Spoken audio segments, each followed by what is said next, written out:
দর্শক আসসালামু আলাইকুম। আমি দাঁড়িয়ে আছি বাগেরহাট জেলার মোল্লারহাট উপজেলার অবদা রোড শালুরিয়া গ্রাম। দর্শক আপনারা জানেন যে বাগেরহাটের জেলার অনেক মানুষই মাছ চাষ, বিশেষ করে চিংড়ি চাষের উপরে নির্ভরশীল। দর্শক আপনাদের দেখানোর চেষ্টা করব যে হাজার হাজার একর জমিতে কীভাবে চিংড়ি চাষ ও সাদা মাছের চাষ করা হয়। দর্শক আমাদের সাথেই থাকুন।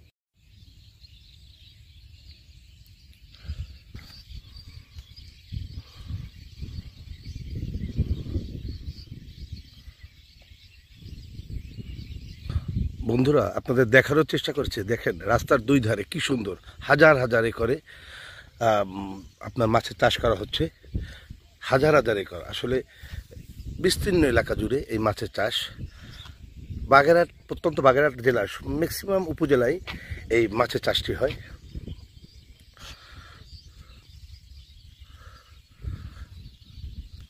দর্শক এটি একটি মাছের অভয়াশ্রম।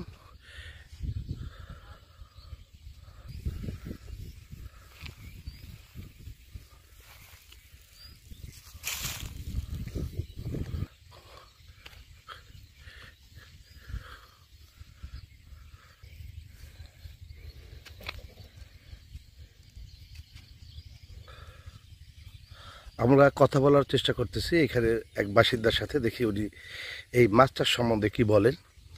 আর মানুষজন আছে প্রায় 3 থেকে 400 মতন লোকজন আছে এই জায়গা। আর প্রতি বছরে দেখা গেল কোনো বছরে আমাদের 5 লাখ থাকে না, আবার কোনো বছরে দেখা গেল 10 লাখ হয়। বন্যা যদি হয় তাহলে আমাদের লস হয়, আর যদি বন্যা যদি না হয় তাহলে আমাদের কিছু টাকা থাকে। আপনাদের এই এলাকায় কি পরিমাণ মানুষ এই ঘেরের ব্যবসার সাথে জড়িত? প্রায়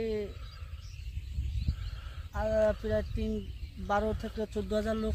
আপনাদের এখানে কি সরকারি কোনো সুযোগ সুবিধা আপনারা দেয় কিনা? না, সরকারি সুযোগ সুবিধা আমরা এখনো পাইনি। তা এই যে মাছটা পরিবহন কি আপনারা নিজেদের উদ্যোগে করেন? নিজেদের উদ্যোগে করি।